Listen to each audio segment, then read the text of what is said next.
On this episode of the Hockey Nuts podcast, we get the NHL regular season underway with some great action. We'll have all the news surrounding Auston Matthews' historic first game. We'll take you around the league with all the latest headlines, including a historic night where the Toronto Maple Leafs retire 11 numbers all at once. We'll have all this, plus some college hockey talk, the KHL Minute, and our picks of the week coming up next. This is the Hockey Nuts Podcast, Season 1, Episode 11, recorded on Thursday, October 20th, 2016. Auston Matthews, Poppy Hockey. Shut up and sit down.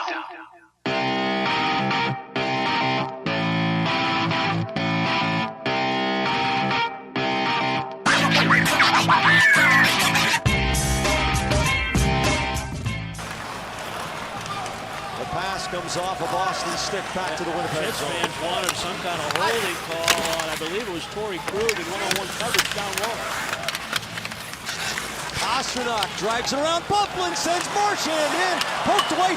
Carlo's first NHL goal puts the Bruins up by 2. Brandon Carlo rings one off the pipe, and it is an insurance goal with a $1:59 to go in Winnipeg. And it's an absolute rocket. Highlights courtesy of NESN. He's with his first goal of the season. Jesper Fast with an assist in 12-16. And the Rangers regained a 2-goal lead. Step punt to Vesey, who scores his first NHL goal.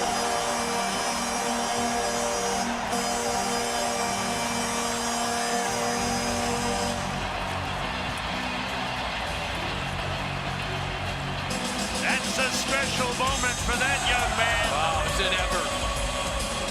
What a play. The Rangers are so relentless at using their speed and staying on the play. The Sharks had control of the puck, and Zuccarello wouldn't give up on the play. Then he got some help. Here it is again. Zuccarello, the steal, and now the puck movement. Beautiful passing. Step on to Vesey, and there it is. Highlights courtesy of MSG. Michael. Fossier. Now it's Pearson. Pearson out front. Save made. And it's tracked down by Fossier. Fossier gets it out to the point to Michael. Michael winds. Now it goes over to Scherhammer. Fossier the other side. He shoots and scores! He's done it again! Mitchell Fossier wins it for Maine in overtime.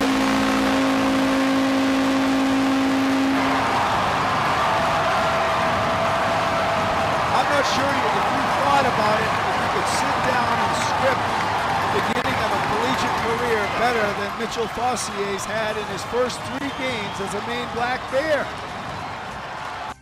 Highlight courtesy of Learfield Sports.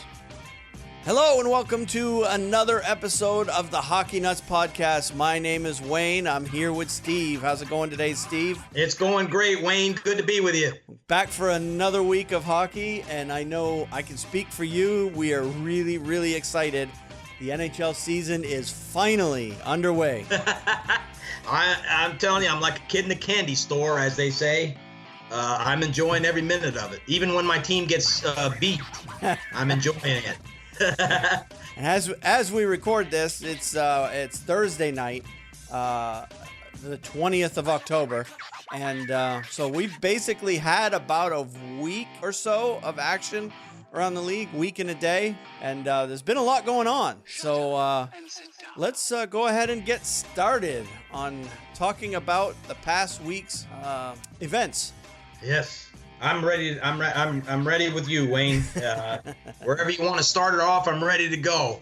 All right. Well, first and foremost, let me just remind everybody that if you want to participate in the show, we are just a couple of fans, and we want to get listener feedback and listener participation. If you got any questions, comments, anything like that, there's several ways you can get in touch with us. You can go ahead and email us at feedback@thehockeynuts.com. That would probably be the primary way to get in touch with us. If you don't want to type out a long message or any message at all, We do have a voicemail line at area code 919-960-1718. You can just leave us a voicemail, and we'll address any of your questions or concerns that way. You can tweet me. I'm at Wayne Halley 9, and Steve is at sball504man. And we also have a Facebook page at facebook.com/thehockeynuts. And we are also starting a YouTube channel, or we already have started a YouTube channel. And every week when we record the show, we do stream it live on YouTube, so you can watch us as we record the show. So it's kind of interesting if you want to see some of the behind the scenes. And we do start recording or start streaming on YouTube a few minutes before we start recording, and we stay on a few minutes after we're done recording. So if you happen to be in there and you want to drop a question or two in the chat, we'll address it at the end of that. So without further ado, let's go ahead and talk some hockey. Okay, let's take a moment to take you around the league and get you all caught up with all the scores from the past week. On Thursday, October 13th, there were 9 games around the league. In the first game, Montreal traveled to Buffalo to play the Sabres, won that game 4-1. The New York Rangers hosted the New York Islanders and won that game 5-3. The Boston Bruins traveled to Columbus to play the Blue Jackets and beat them 6-3. The Tampa Bay Lightning hosted the Detroit Red Wings and won that game 6-4. The Florida Panthers hosted the New Jersey Devils, won that game in overtime 2-1. The St. Louis Blues hosted the Minnesota Wild and won that game 3-2. The New York Jets hosted the Carolina Hurricanes and won that game in overtime 5-4. The Pittsburgh Penguins hosted the Washington Capitals and won that game in a shootout 3-2. And in the final game of the night, the Dallas Stars hosted the Anaheim Ducks and won that game 4-2. On Friday, October 14th, there were 3 games around the NHL. The Chicago Blackhawks traveled to Nashville to play the Predators and lost 3-2. The Edmonton Oilers traveled to Calgary to play the Flames and beat them 5-3. And the Philadelphia Flyers traveled to Los Angeles to play the Kings and won that game 4-2. On Saturday, October 15th, there were 13 games around the NHL. In the first game, the Minnesota Wild hosted the Winnipeg Jets and won that game 4-3. The Toronto Maple Leafs hosted the Boston Bruins and won 4-1. Montreal Canadiens traveled to Ottawa to play the Senators, and the Senators came out on top in a shootout 4-3. The Tampa Bay Lightning hosted the New Jersey Devils and won that game 3-2. Detroit traveled to Florida to play the Panthers, and the Panthers came out on top 4-1. The Penguins hosted the Anaheim Mighty Ducks and won that game 3-2. The Capitals beat the Islanders 2-1 in Washington. The San Jose Sharks traveled to Columbus to play the Blue Jackets and won that game 3-2. The New York Rangers went to St. Louis to play the Blues, and the Blues came out on top 3-2. The Chicago Blackhawks hosted the Nashville Predators and won that game 5-3. The Arizona Coyotes hosted the Philadelphia Flyers and won that game in overtime 4-3. The Avalanche hosted the Dallas Stars and won that game 6-5. And the final game of the night, Vancouver Canucks hosted the Calgary Flames and won that game 2-1 in a shootout. On Saturday, October 16, there were just 3 games around the NHL, and the New York Islanders beat the Ducks 3-2 in Brooklyn in overtime. The Buffalo Sabres traveled to Edmonton and beat them 6-2, and in the final game of the night, the Carolina Hurricanes traveled to Vancouver and lost 4-3 in overtime. On Monday, October 17th, there were 4 games around the NHL, and in the first game, the Pittsburgh Penguins hosted the Colorado Avalanche, and the Avalanche came out on top 4-3 in overtime. The New York Rangers hosted the San Jose Sharks, and the Rangers came out on top 7-4. The Detroit Red Wings hosted the Ottawa Senators and beat them 5-1. And in the final game of the night, the Boston Bruins traveled to Winnipeg to play the Jets, and the Bruins came out on top 4-1. On Tuesday, October 18th, there were 12 games around the NHL. And in the first game of the night, the Washington Capitals hosted the Colorado Avalanche and shut them out 3-0. The Anaheim Ducks traveled to New Jersey to play the Devils, and the Devils came out on top 2-1. The San Jose Sharks traveled to the Island to play the Islanders and beat them 3-2. The Montreal Canadiens shut out the Penguins 4-0 in Montreal. The Tampa Bay Lightning hosted the Florida Panthers and won that game 4-3 in a shootout.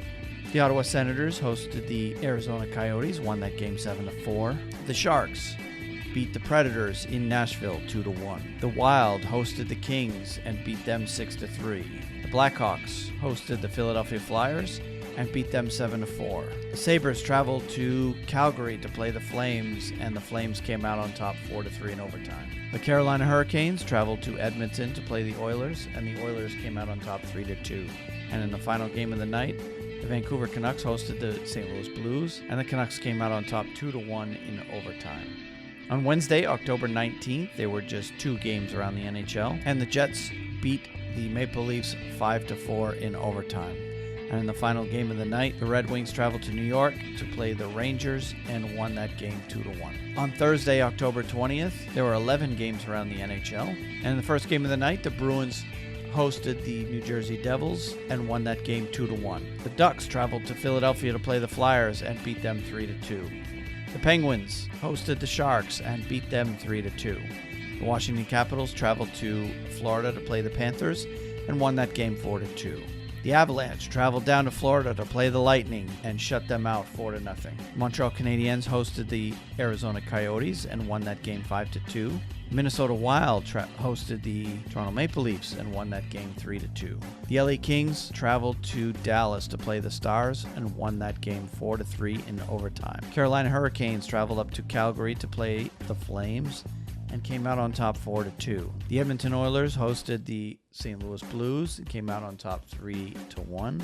And in the final game of the night, the Sabres traveled to Vancouver to play the Canucks, and the Canucks won 2-1. And those are all the games that occurred during the past week. The first thing I'd like to do is just talk about our teams that had games over the past week.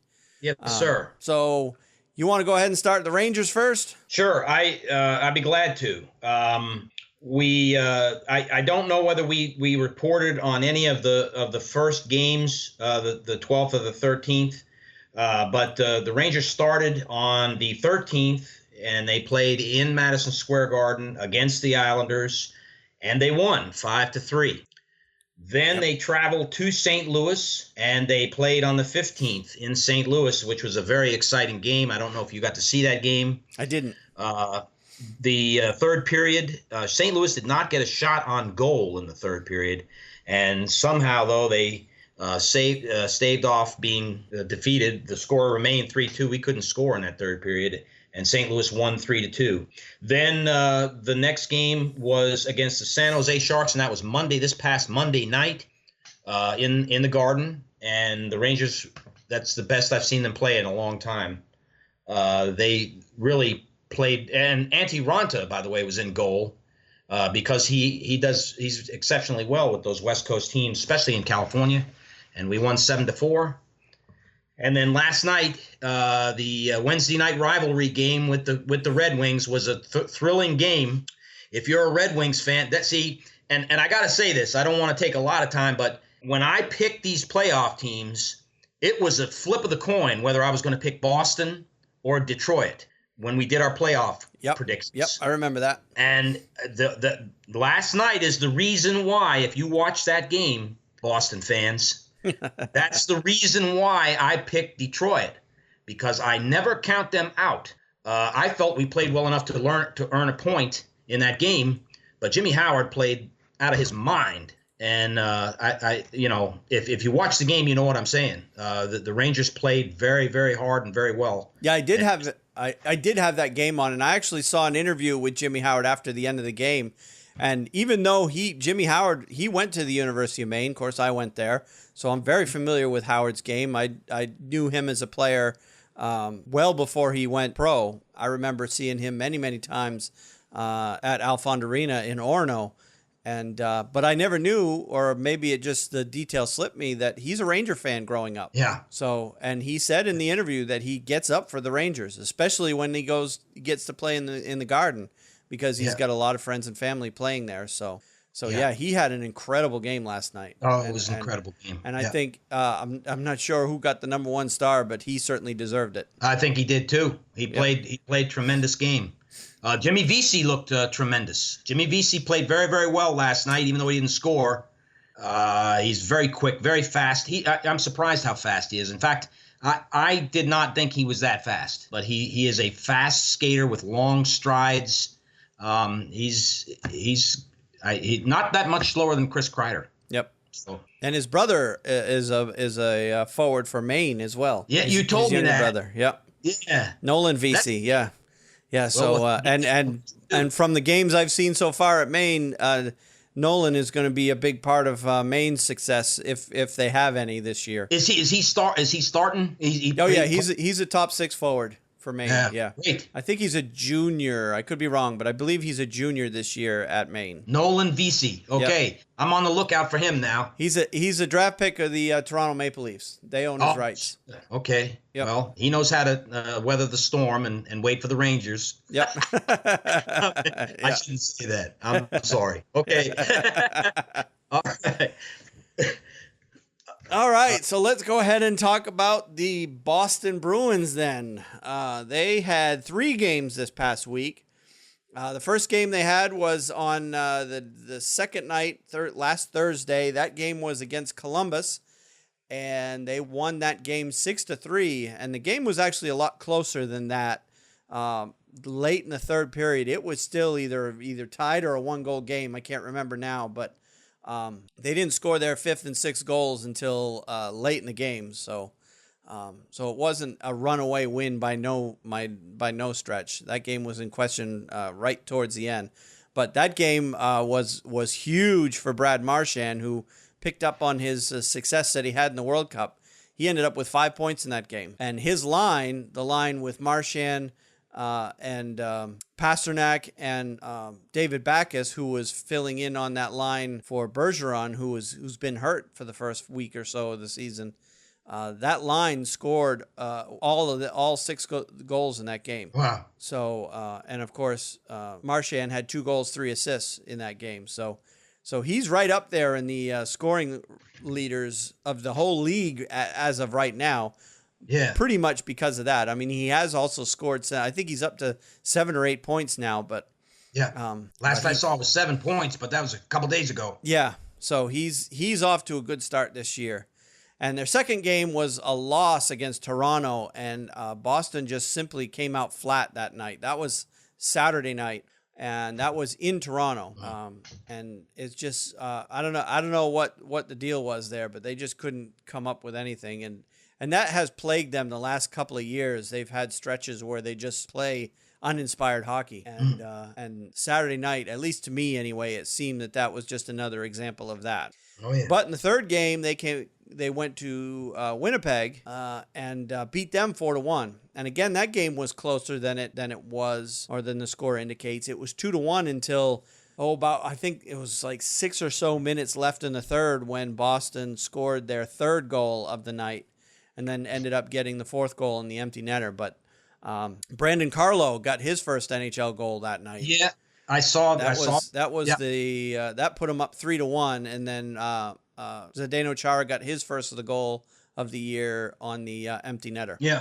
So the Bruins are now sitting at 2-1. Their 4th game is actually tonight. Well, as we record this, about 30 minutes from now. So, we need to hurry it for you, Wayne, so you can watch that game. Well, I actually have that game already queued up. I got my on the other computer that I've got 2 computers on my desk. One that I'm using for all the, recording this podcast and talking to you, and the other one's just sitting there idle. Well, I queued up the game, so when the game starts, I'll be able to see it over here on to my right. So, okay. And one of the good things about the NHL.tv is I can always rewind it right back to the beginning of the game once we are done recording. So I tell you, that win in Winnipeg, that's a very hard place to win. Sure is. Winnipeg, and I think I may have told you before, Wayne, I've been to Winnipeg. Actually, my company flew me up there one time. Really? And it is a great place. I'm telling you. I hope it wasn't in the wintertime. Great town, man. Everybody there is hockey. They are nuts. And it's a perfect place for hockey nuts. But if you ever get a chance, it's so far north, man, you probably, but it is a great place to go. I didn't get to watch a hockey game when I was there, but I'm telling you, if they were playing, I could have went and saw them play. But yeah, I hope you didn't go in the wintertime. Yes, I did. I was there both times in the winter, and the snow was like 4 or 5 feet high. I'm not kidding you. They plug in their cars, every one of them. It's cold there.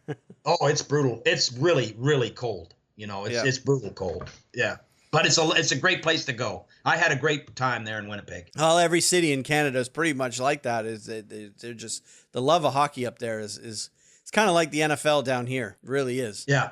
I mean, they live for the sport up there. So. Oh, they do. Yep. And of course, your Canadian blood, my Canadian blood, probably is a big part of our love for the game too. That's right. That's right. All right, so let's talk about the third team that we follow, and that's our local team, our local Carolina Hurricanes. They have started off on the road as well, and they had 3 games this past week, and they had their first game was an overtime loss at Winnipeg, 5-4. And the big story in that game is they had a 3-goal lead in the third period, and Winnipeg came back and tied it, sent it to overtime, and then they won the game in overtime. So that was fairly disappointing. I did watch a good chunk of that game. Mm-hmm. Their second game was another road game in Vancouver, and again they had a 3-0 lead at one point in that game. Yeah. And Vancouver came all the way back to tie it late, and then won the game in overtime. So Carolina is kind of off to a rough start in terms of, and I think it just shows the youth that they have, that they need to learn how to put teams away, and they haven't figured that out yet. Yeah. In their third game, the opposite happened. They went to Edmonton to play a game, and Edmonton jumped out to a 3-0 lead, and then this time Carolina had to scratch and claw to come back. Yeah. And they came back just short. They almost scored at the end of that game. But Edmonton held on for a 3-2 win. So Carolina is now sitting at 0-1-2 on the season. So they have 2 points in 3 games. Yeah. Overall, they've played pretty well. Yeah, they have. I saw them a little bit in the Vancouver game, and they look good. That West Coast Canadian road swing is I don't care who is going on that from the East. That's a tough. I mean, we won it a couple of years ago. We beat all 3 teams, and it was the first time we did it in I don't know how many years. A long time. It is a tough road trip, but it's a lot easier to do it in October than it is in January. Yeah, that's right. That's right. They got there at the right time.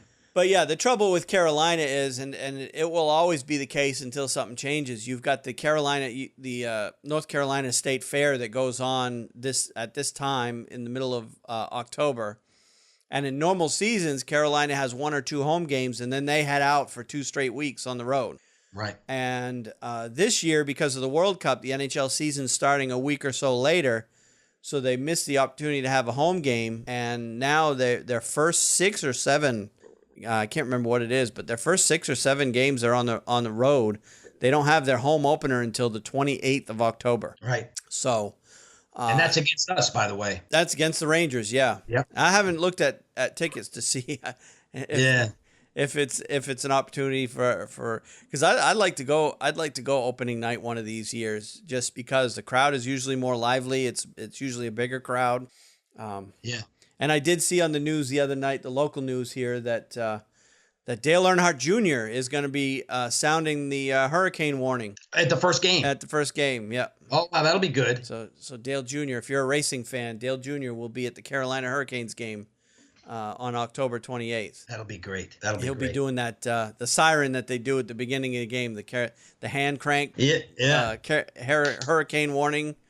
That they do when the team comes out on the ice. Yeah, they usually get somebody to ring that thing, and it will be Dale Jr. that night. So, okay, so let's move on to some of the transactions that have happened over the past week. There really hasn't been a lot of players who've been just sent up to the major leagues and sent down to the minor leagues, and there's been a lot of those types of transactions.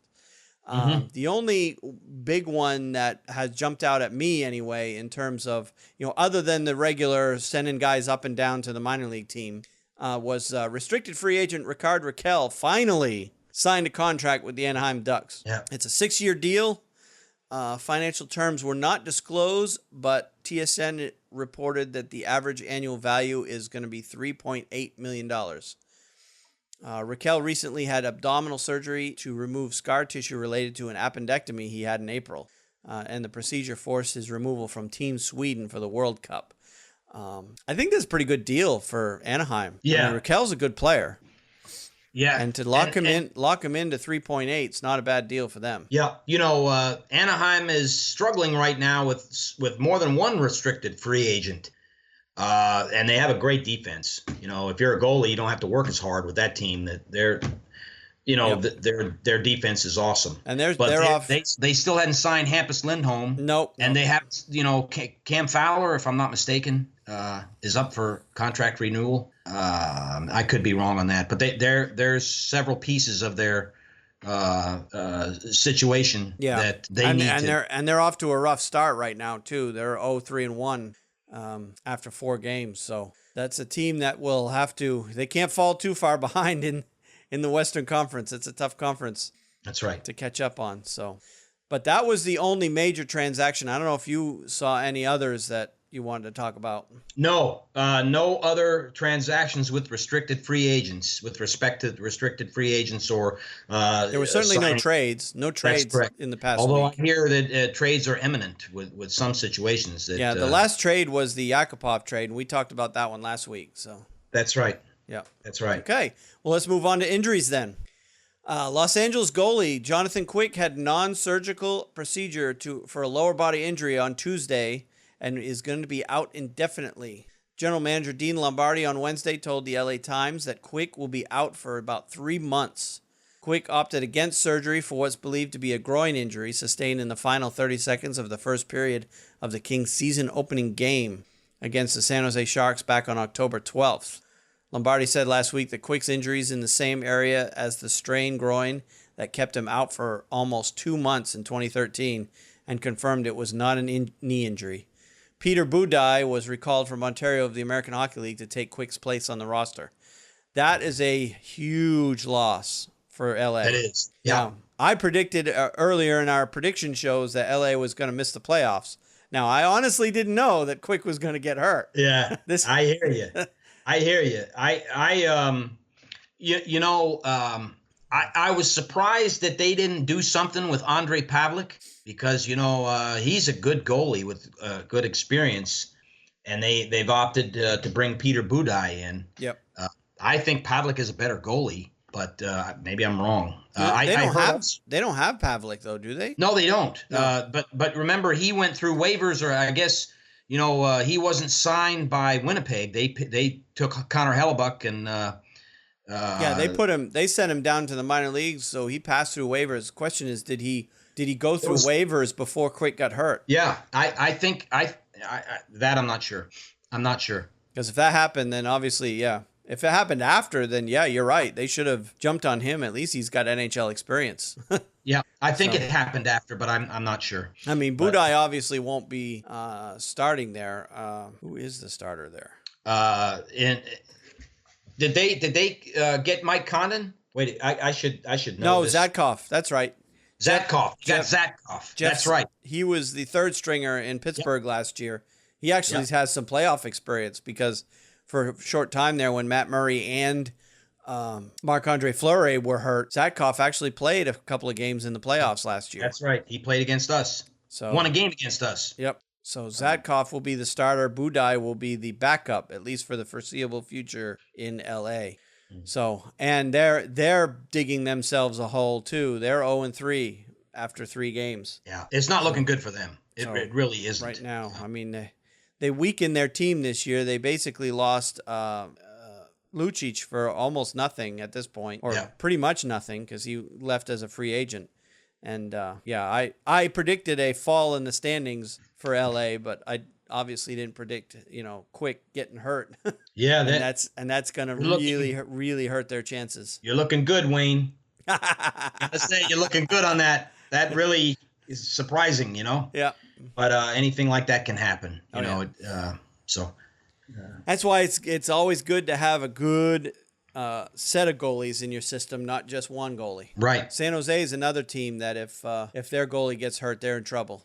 That's right. Because Jones is pretty much right now the guy in San Jose, and there's really nobody of any value behind him. So, all right, so let's move on to the next one. Defenseman Chris Letang and forward Connor Sheary have joined the injury list for the Pittsburgh Penguins, who are currently out without several key players less than a week into their Stanley Cup defense. Captain Sidney Crosby, Chris Letang and Sheary are each day-to-day, Coach Mike Sullivan said this past Wednesday. Goalie Matt Murray participated in optional practice at UPMC Lemieux Sports Complex on Wednesday and has been cleared to return to full practice. So he's looking like he'll be back any day. Yeah. Letang and Sheary were injured during a 4-0 loss at Montreal back on the 18th. Yeah. So, yeah, Pittsburgh is definitely struggling on the injury front. Yep. But they're not doing bad, though. They're still winning. Yep, they're still winning. 2-1 right now. Yep. Okay, Montreal Canadiens goalie Carey Price is still out with the flu. He hopes to make his season debut at home against the Arizona Coyotes on Thursday the 20th. That's today. In fact, they did announce today that he will be starting.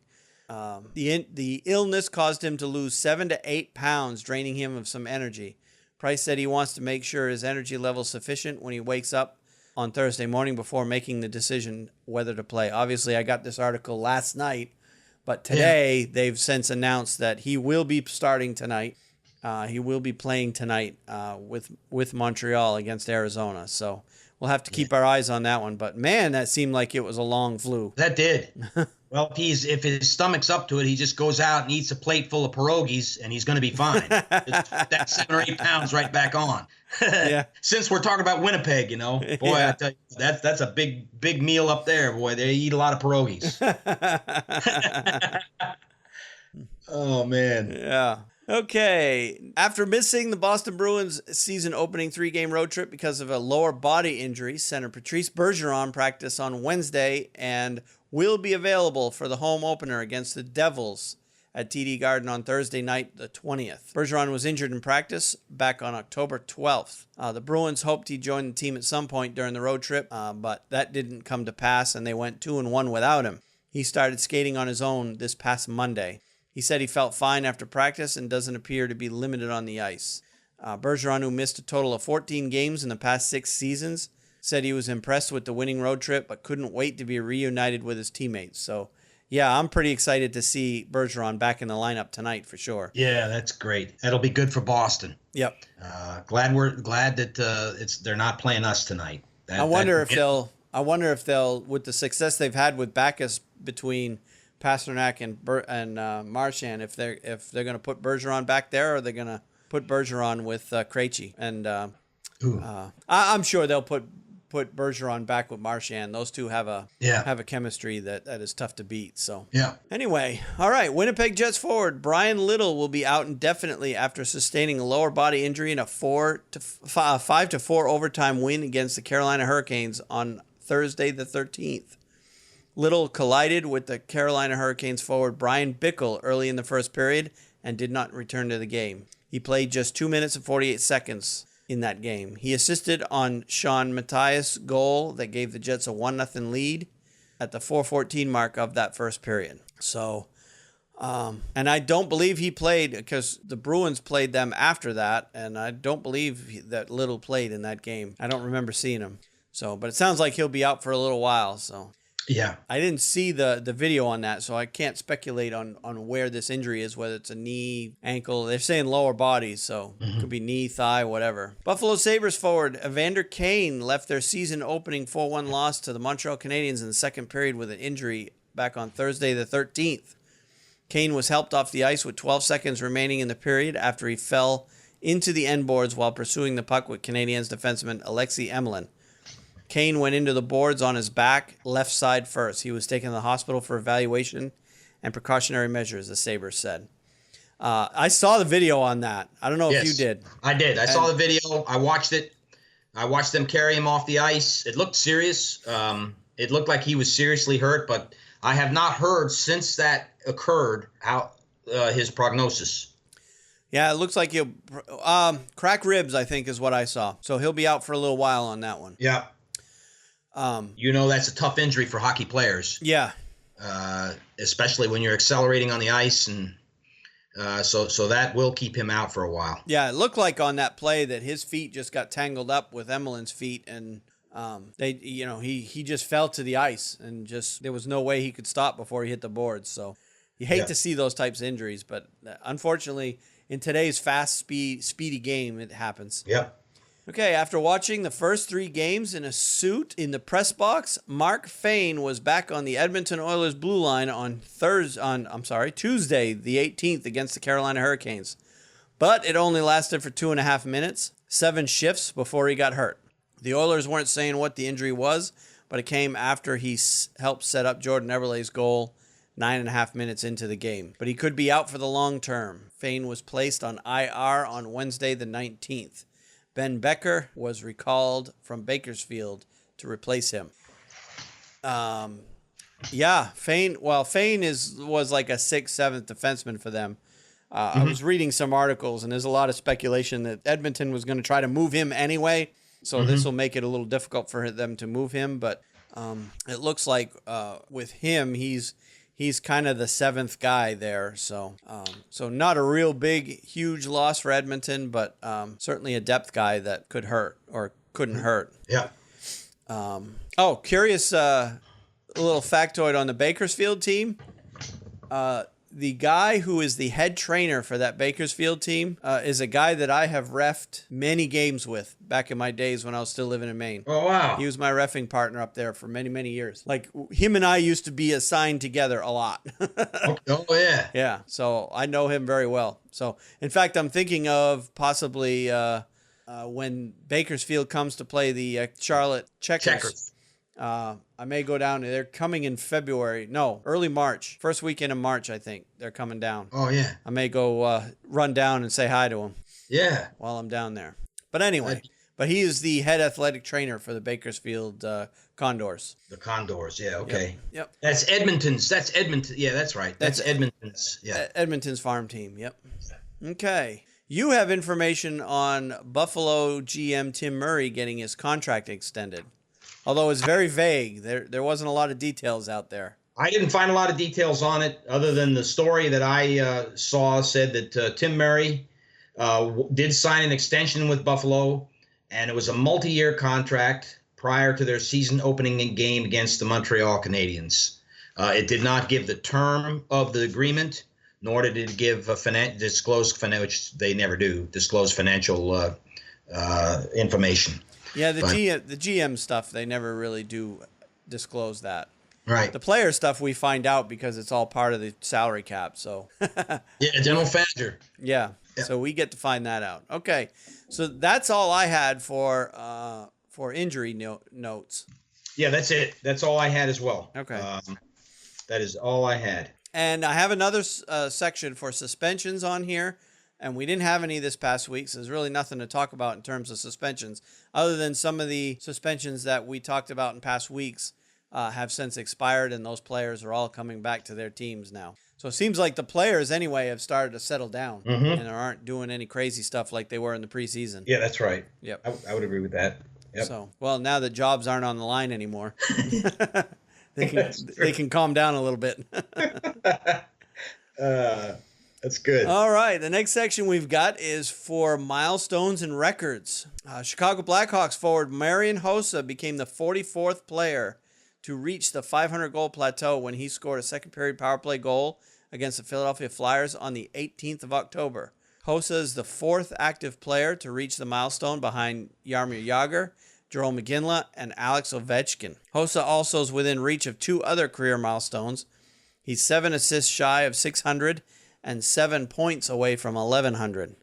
So yeah, good. I actually saw the goal and listened to Eddie O jump up and down. It seemed like, I love the way Eddie does games. Well, he's the consummate Blackhawks guy. He's oh man, he is a Blackhawks guy through and through. Yeah, and he gets excited as they get when they score. He sure does. So, but I listened to that 500th goal, man, and then they went on about, what he's done over the years. You remember when he played for Pittsburgh and then he wanted to win the Stanley Cup, so he went to Detroit. And the next year, Detroit got into the Stanley Cup Finals against Pittsburgh.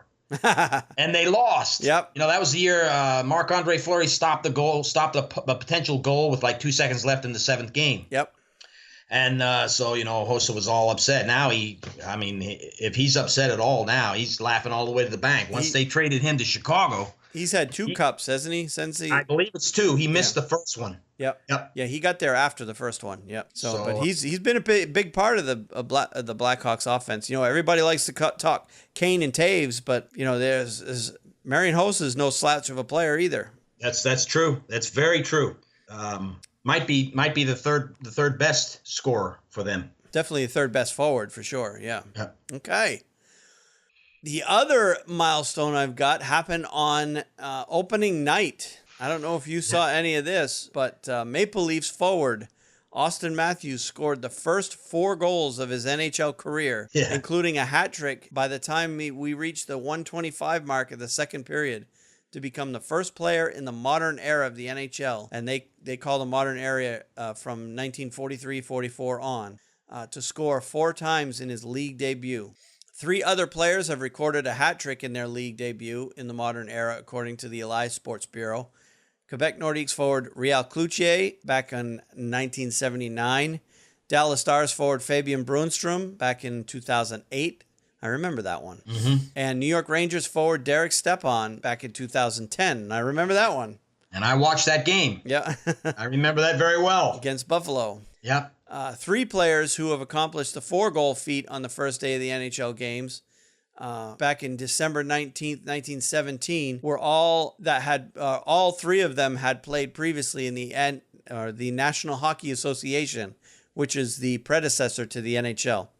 Canadiens forward Joe Malone, who had 5 goals, Montreal Wanderers forward Harry Hyland, who had 5 goals, and Toronto Arenas forward Reg Noble, who had 4 goals. All did it on that first night of NHL play. The very first night the league had games.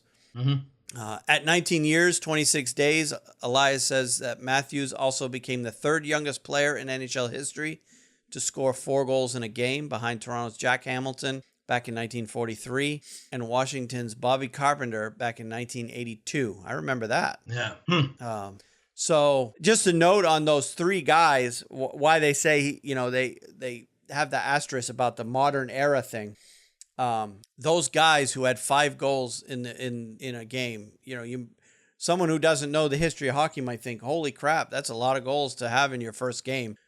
First of all, these were established players. And second of all, they played in an era where forward passes were not allowed. So the game of hockey was carry the puck up, and then once you get trapped, you drop it back to a teammate. Right. And then they carry the puck up and then drop it back to a teammate. You weren't allowed to pass forward up the ice at any point. Oh, okay. Yeah. So the rules were very different back then.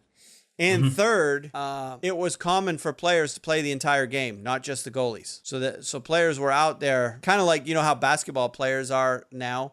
They play, there's 48 minutes in a basketball game, and it's common for them to play 44 of the 48 minutes. Right. Well, hockey was like that way back then, where they had a roster of 8 or 9 guys tops. Okay. And, they played 6. In fact, that might even been back in the day when they were 6 skaters and a goalie. There was a time that was part of the game, and they've since dropped it down to 5. So yeah, it was a very different era back then when those guys got 5 goals in a game. So it just makes this accomplishment by Matthews that much more amazing. That in this modern day era, he's able to pull off 4 goals in his very first NHL game. It was tremendous to watch. Yeah. I turned it on when we were podcasting that night, but I got to see him score on the replays. Yep. Yeah, I saw highlights of the game because I believe Bruins had a game that night, and I watched that instead. Oh no, that wasn't the case. I don't remember why I didn't see the game, but anyway, but I did see all the goals in retrospect. So okay, so as far as anything goes, I've got a few other stories. These ones I always like to see. Canucks call on college goalie Matt Hewitt. That's the headline. Matt Hewitt started the day as a student athlete at the University of British Columbia, happy to sleep in on a morning without classes. Before the day ends, Hewitt will be an NHL goaltender, at least for 1 game. Hewitt dressed as the backup goalie for the Vancouver Canucks against the St. Louis Blues back on Tuesday the 18th, taking the ice for warm-ups as an emergency backup to Jacob Markstrom after their number one goalie and scheduled starter, Ryan Miller, felt tight in the morning. So they had ended up scratching him. Unable to get one of their own goalies to Vancouver from Utica in time for the game, the Canucks turned to Hewitt. Hewitt first got wind of the possibility after waking up late to a phone full of messages about Miller's injury and talked the Canucks might need an emergency backup from the University of British Columbia, something they've done in the past. A few hours later, he got a call from his coach, former Canucks defenseman Sven Buntenshawn, telling him the NHL job was his for the night. He said, "You're going up, kid," and my heart pretty much stopped right there, Hewitt said. To have the opportunity to dress for the Canucks, words can't describe how excited I am. Hewitt admits he can't help but think about the possibility of playing. I never wish for anyone to get hurt, but obviously that led to this opportunity to go up with the Canucks tonight, so I'll do my best to be ready if anything happens, he said. No matter what happens, though, Hewitt knows his NHL moment ends with the game. This is a dream come true for tonight, but come tomorrow, I'm a student again, Hewitt said. And he didn't end up playing in the game. Markstrom ended up playing the entire game, but he was there on the bench for the whole game. This has happened several times in the past few years, where one guy gets hurt either in practice or right before the game or whatever, and they have to call on a local kid to dress as the backup. I know Washington had one of these guys a few years back. I can't remember the guy's name now, but and I believe Buffalo had one in recent past where they had to call on a college kid to dress. Yeah, that is great. That is great. That's a great story. And it's something that only happens with goalies, because with players, they just skate Bring up a guy from the farm team. Well, yeah. But even if they can't get a guy from the farm team there in time for the game, they just skate with, instead of 18 skaters, they'll skate with 17 skaters. Right. But you have to dress two goalies. NHL rules requires you got to have two goalies dressed, and most teams don't carry more than two on the roster. That's right. So Very good. This is something that only happens with goalies, but I like seeing it, to get these kids give a chance of a lifetime to dress and skate with the NHL team. All right, the other story I have is the Toronto Maple Leafs pulled 19 banners into the rafter of Air Canada Centre on Saturday, the 15th, and in so doing, they took another strong step towards bridging their storied past to a promising present and future. In a dramatic ceremony to begin their centennial anniversary, the Maple Leafs announced they were retiring 11 numbers all at once. Yeah. 10 of which were designated as honored numbers in an ultimate tribute to the 17 men who wore them. The honored numbers theoretically remained available for use, but only Borgie Salming's number 21 was currently being worn by a player, forward James Van Riemsdyk. And on Saturday, Van Riemsdyk switched his number from 21 to 25. That was, because of the numbers. Yeah. And the numbers that were retired were number 1, who belonged to goalies Turk Broda and Johnny Bauer. Number 4 was Clarence Hap Day and forward Leonard Red Kelly. Number 7 belonged to King Clancy and Tim Horton. And that's the Tim Horton of Tim Hortons Donuts, by the way. Yeah, the coffee of the Canadian Northwest. Yep. And Northeast. Oh, hell, they're all over the country now. There's even Tim Hortons in Maine now. You don't have to cross the border to get Tim Hortons anymore. Yeah, you can go up there, they're going to take you for a coffee. Yep. Yeah, they're just as big down there as Krispy Kreme is here. That's right. That's right. Number 9 belonged to Charlie Conacher and Teeter Kennedy. Number 10 belonged to Syl Apps and George Armstrong. Number 13 belongs to Matt Sundin. Number 14 belonged to Dave Keon. Number 17, of course, to Wendell Clark. 21 to Borgie Salmon. 27 to Frank Mahovlich and Daryl Sittler. And number 93, everybody's favorite, Doug Gilmour. Doug Gilmour. Yeah. He's a huge player in that city. I would be willing to bet most of these, if not all of them, are all Hall of Famers. Or if they're not, they should be. So I don't know about Matt Sundin. Yeah, Toronto did something a little bit. No, I think he is. I think he's a Hall of Famer. Yeah. Or if he isn't, he will be before it's all said and done. Toronto did something a little bit different than some of the other teams in the past. They didn't officially retire any numbers. They just have honored numbers because, they had so many players in the past that shared the same number. But it looks like they just took the extra step of retiring all these numbers now. Very neat. Yep. And you had a couple other stories about a couple other hat tricks that happened over this past week. Yep. One of the most feared players for any New York Rangers fan when it comes to a defenseman, Mike Green, I don't even like saying the name. He had a hat trick on Tuesday night. That's huge for a defenseman. And that is huge. I'm trying to think of the last time a defenseman got a hat trick. But he scored his first. It was the first hat trick of his career, which is not surprising. Although he did have some big years there where he scored 30-plus goals, I think more than once, when he played with the Washington Capitals. Yep. So that was a milestone. And in his game last night, he looked good, but he did not score. And then Patrick Laine, in the head-to-head meeting with Austin Matthews and the Toronto Maple Leafs last night, had a hat trick, and the Winnipeg Jets won that game 5-4. Wow. And Austin Matthews did not score. Yeah, so those guys are tied now. So they're tied in goals? They're tied in goals. Both had 4. Because Laine had already scored his first career goal. And then That's right. And then he added that hat trick. So, yeah. Had the hat trick last night, his first hat trick, of course. Yep. And Winnipeg wound up winning that game 5-4. Wow. So those guys are going to duke it out all year, barring injuries. That's going to be an exciting race to watch.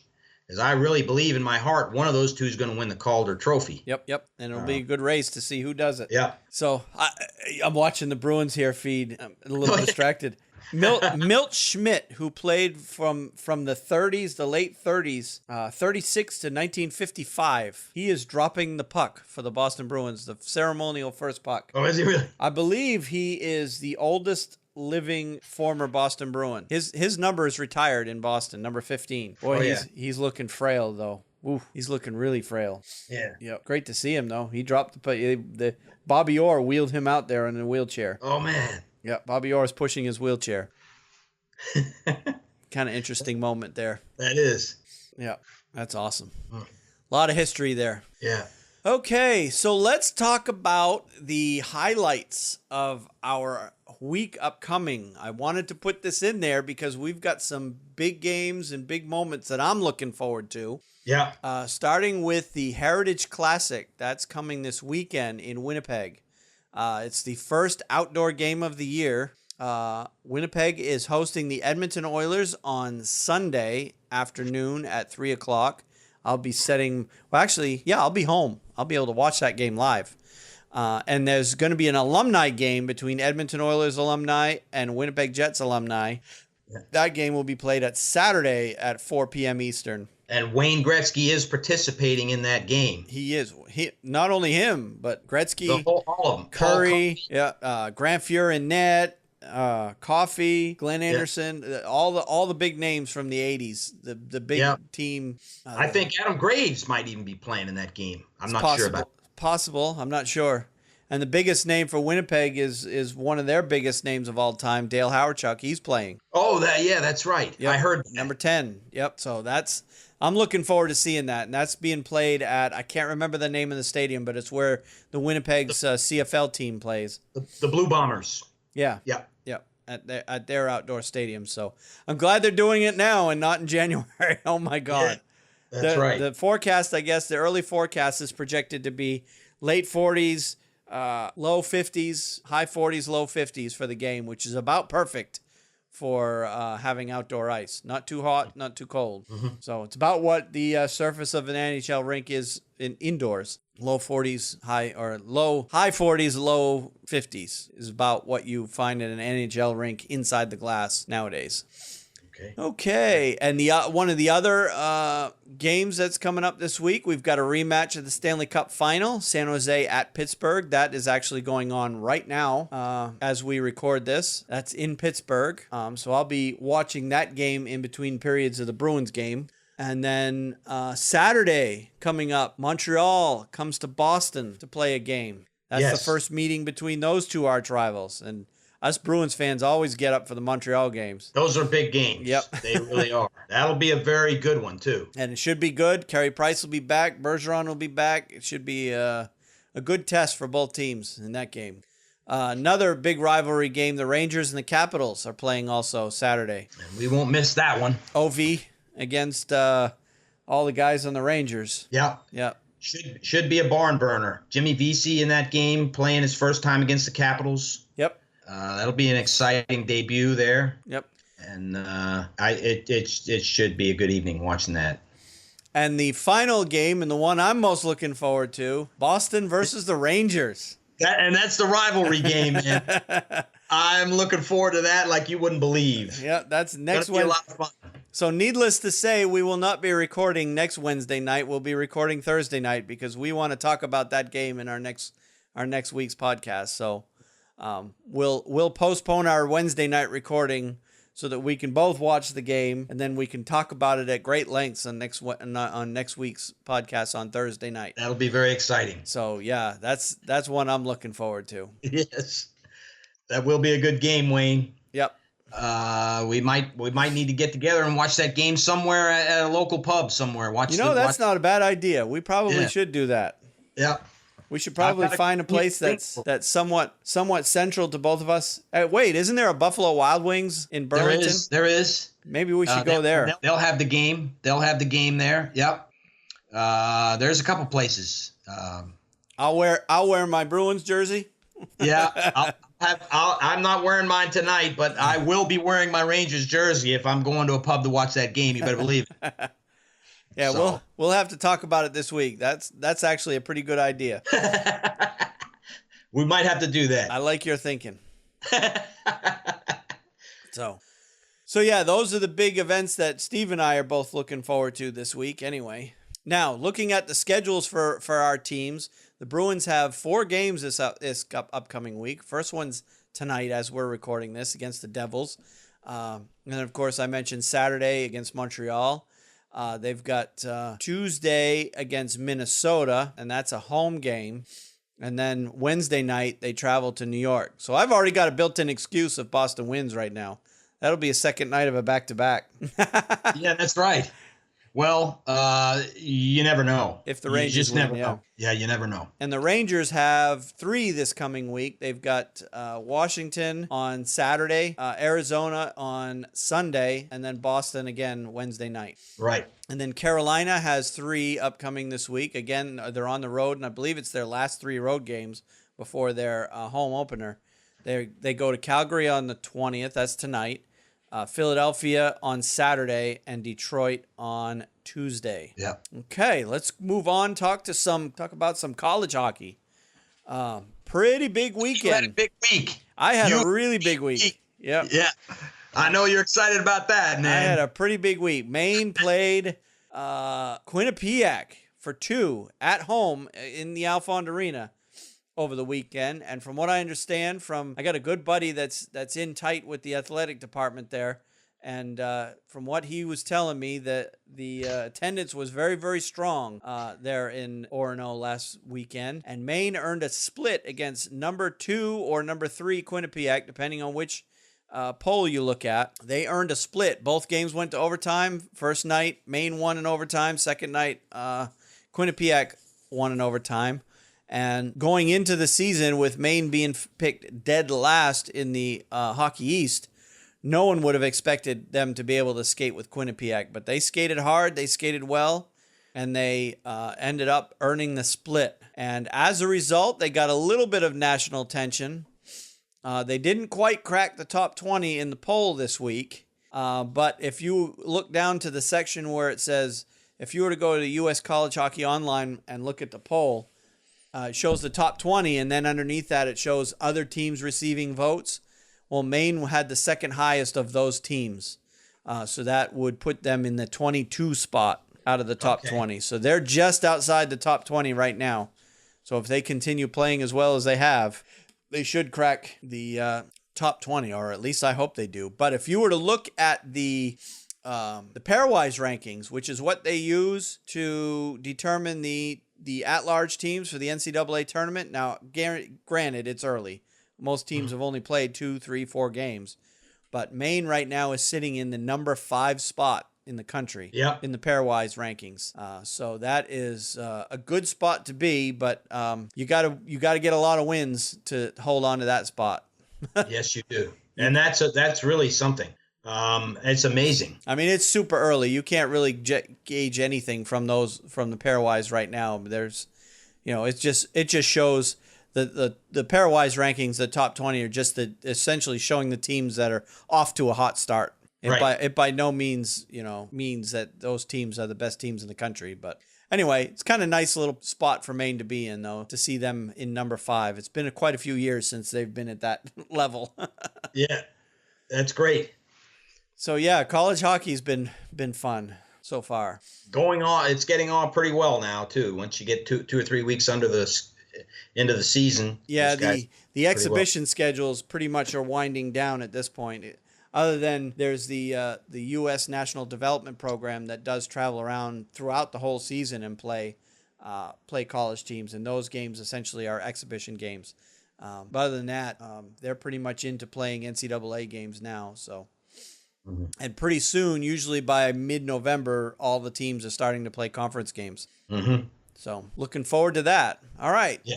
We'll move on to the KHL Minute. I had a couple of points in terms of the KHL. First and foremost, SK Leningrad and CSKA Moscow both are continuing to roll over the competition in the KHL. SK Leningrad, which is where Pavel Datsyuk is playing, along with Ilya Kovalchuk. They are 18-1-4 right now. If you convert their weird standings.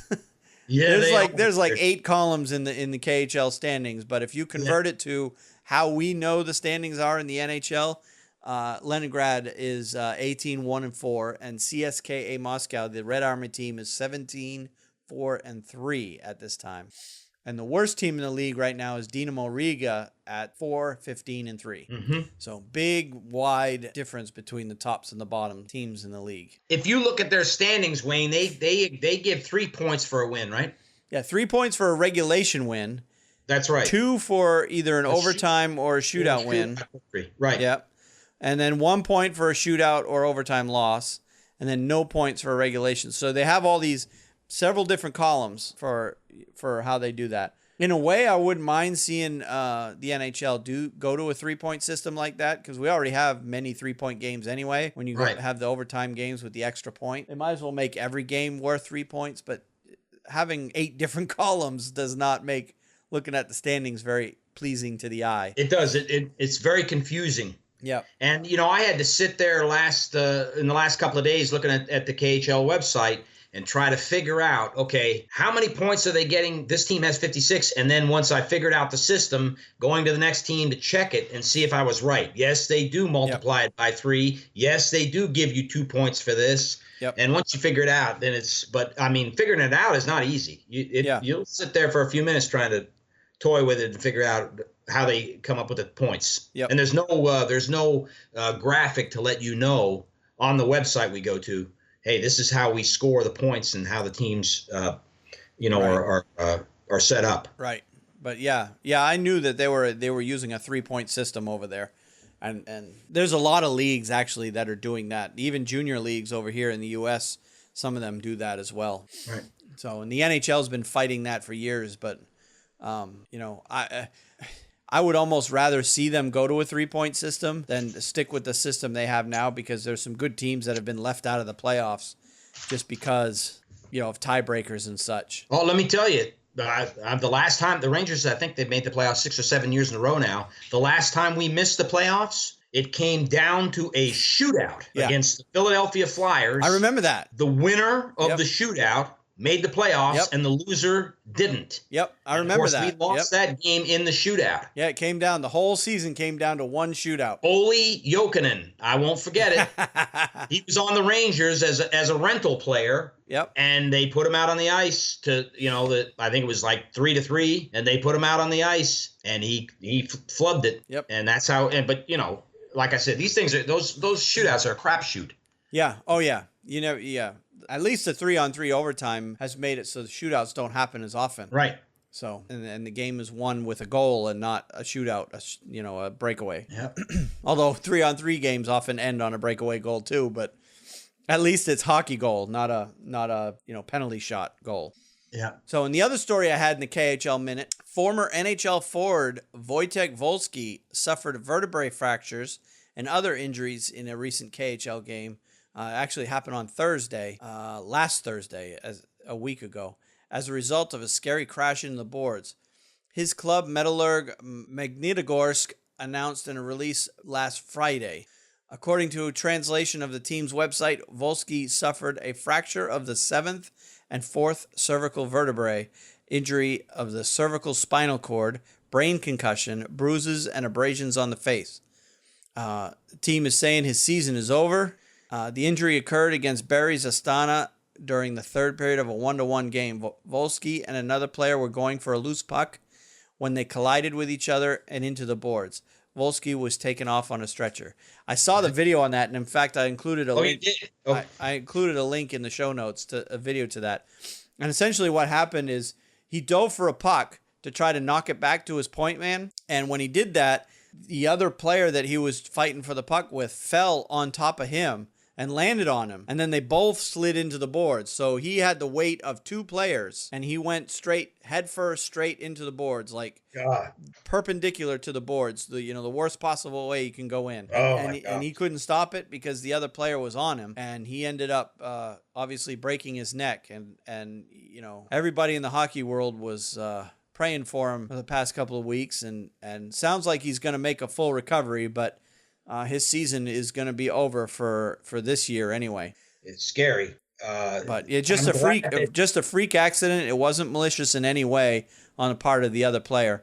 Yeah. It was just a freak accident thing, one of those things that just occasionally happens, and he's fortunate that the injuries weren't worse, because we have seen cases where players have come out paralyzed on similar collisions that way. So we're hoping that Wolski, and I remember him as days playing for Colorado. I think he played for Arizona too. The Coyotes. Yep, I've seen him play. He's been in the KHL for a few years now, so it's been a while since we've seen him over here. But he has quite an extensive NHL resume. He's played quite a long time. In fact, I can look up his numbers right here. Yeah, he's got 302 games in the NHL of experience and 193 points. So he was a fairly productive player at that. Mm-hmm. With Colorado, Phoenix, he played. Might have played for the Rangers. He did. Yeah. He played the second half of the 2010-2011 season with the Rangers. Yep.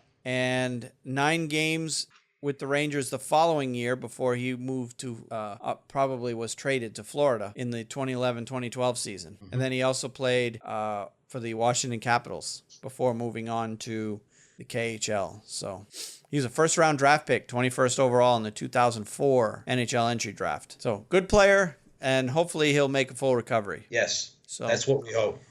So, and that moves us on to your story.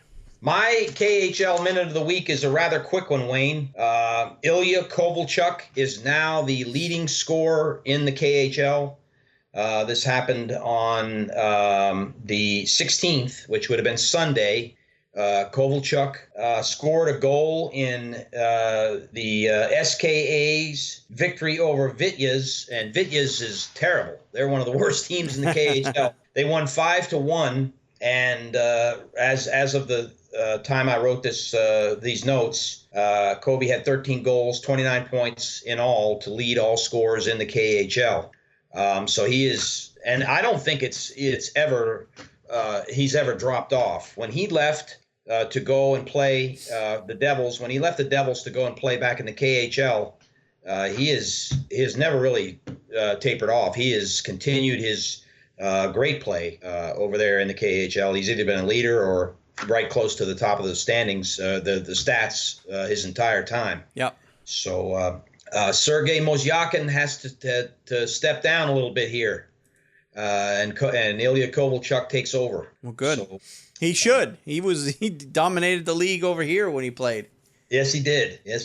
Everybody was shocked, and Devils fans were pissed when he left. Yeah, he still had time on his contract when he left, so yeah. He left the Devils in a pretty rough spot.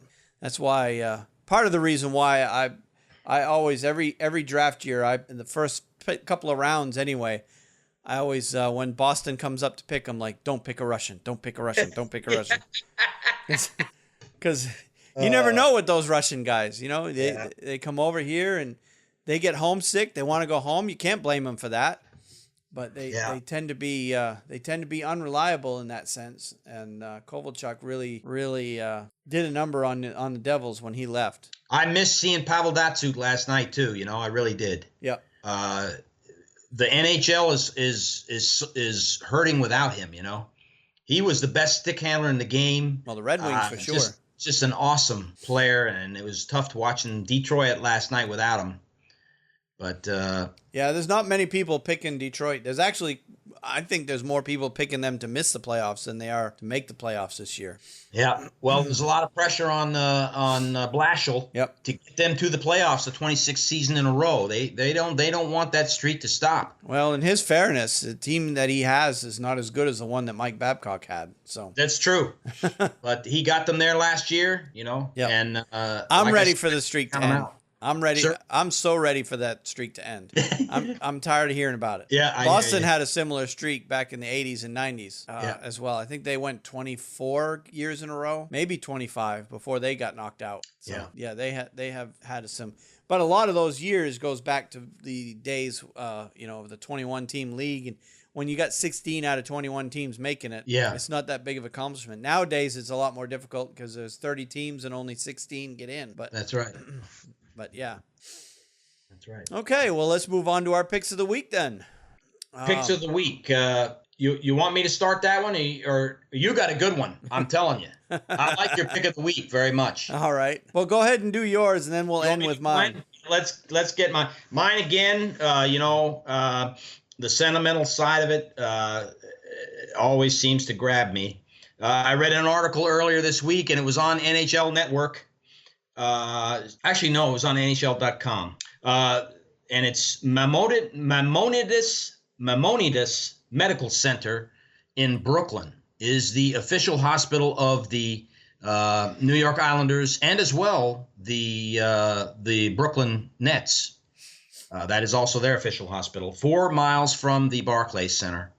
They dressed all of their newborn babies during the opening day of the hockey season, which would have been October 12th. They had a delivery room full of about 15 or 18 kids, all wearing one side New York Islanders sweatshirts with New York Islanders emblems on it. And it was actually pretty cool. If you take a look at that picture. I did see that picture with all the kids with the onesies on, yeah. Yeah, and they're steering them to the wrong New York team at such an early age. That's the first thing that came to my mind, So I was looking for some Rangers blue, and there was nothing in there. No, you're not gonna find that there. Not in Brooklyn. Yeah. But that was really something. That what they did, and the Islanders, as you know, went on and they won their season opener against the Anaheim Ducks 3-2. So you had a bunch of new fans in the delivery room there. Probably didn't know that happened, but I'm sure one day they may be very excited to be an Islanders fans. Yeah, well, maybe they'll all grow up to be Rangers fans. You never know. Well, that'd be a good thing. Or even better, Ranger players. Yeah. Nice. Okay, well, the story I found would fall under the category of you have to see it to believe it. Dmitry Orlov flipped Matt Duchene in a manner that the Philippines men's diving team would be proud of. And I've included links to the video. It's kind of hard to show it to you on an audio podcast, but I did include links to the video of Orlov flipping Matt Duchene. He basically went in, to try to describe it best, he went in and he didn't hit him low, but he went in and kind of ducked down to give him a hip check. Well, Duchene tried to jump over it. So when Duchene was in the air, Orlov hit Duchene essentially in the legs, and he did almost a complete somersault. He almost landed back on his feet. On that hit. I mean, it's amazing to see that hit. Just completely flipped him over. And just in case you didn't get my reference about the Philippines men's diving team, I included a link to some of their best work as well. It's some of the worst diving you'll ever see. I didn't know that. I thought actually they were very good divers and they were in complete control. Oh, no. I'll have to take a look at that link. No, it's some of the worst dives you'll ever see. And they seem to be pretty proud of themselves, too, on those.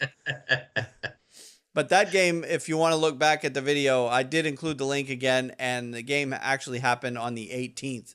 It was a Colorado at Washington game. So, but that was a pretty interesting highlight for the week. Yeah, that was a great pick of the week and a great hit. I enjoyed that. Yep. Thoroughly enjoyed that. All right. So with that, I've got all the topics I wanted to talk about taken care of. Well, I just take a quick minute, Wayne. It is great to work with you. You're a brilliant guy, and for the listeners out there who don't know it, it's a thrill to work with you. You've got this. You're just talented. We're running a decent podcast, but you're behind the scenes a great guy, and I thoroughly enjoy working with you each week. Well, thank you. And I just want to give you a pitch there. This thing has done better than I could have ever imagined, and it's been a lot of fun doing it for sure. It is. It's a great thing each week. So good. I'm enjoying it thoroughly, and I'm looking forward every week to us getting together and shooting the breeze about some hockey and I think your idea of possibly getting together next Wednesday is not a bad idea at all. I think we're gonna have to do that. we can find some place in Burlington that we can get together for sure. There you go. I'm partial to wings myself, so we should find a place to go that will definitely have the game. Oh yeah. So good. Well, that wraps up this show. Let's go ahead and remind everybody again that you can reach us at feedback@thehockeynuts.com. That's our email address. You can reach us via voicemail at 919-960-1718. You can tweet me. I'm at Wayne Halley. You can tweet Steve. He's at sball504man. And our Facebook page is at facebook.com/thehockeynuts. We also have a website, which we're putting all of our shows up there. You can listen to them there. And a lot of the tweets that I send out, too, also end up on that website. And if the tweets that I send out are usually retweets of stories that I come across, throughout the week, and I'll just tweet them out, randomly at random times throughout the week. Anything that I come across that's hockey related that I find interesting, I'll tweet it, and those end up on the website as well. And that website is at www.thehockeynuts.com. So we're looking forward to another week. We've got a big week ahead of us, and I'm really looking forward to it. Yes, going to be exciting. So a lot of great games, a lot of good NHL action. Yep. And the season has just begun, and I think I heard somewhere along the way there's somewhere in the neighborhood of 30 weeks left to go in the regular season.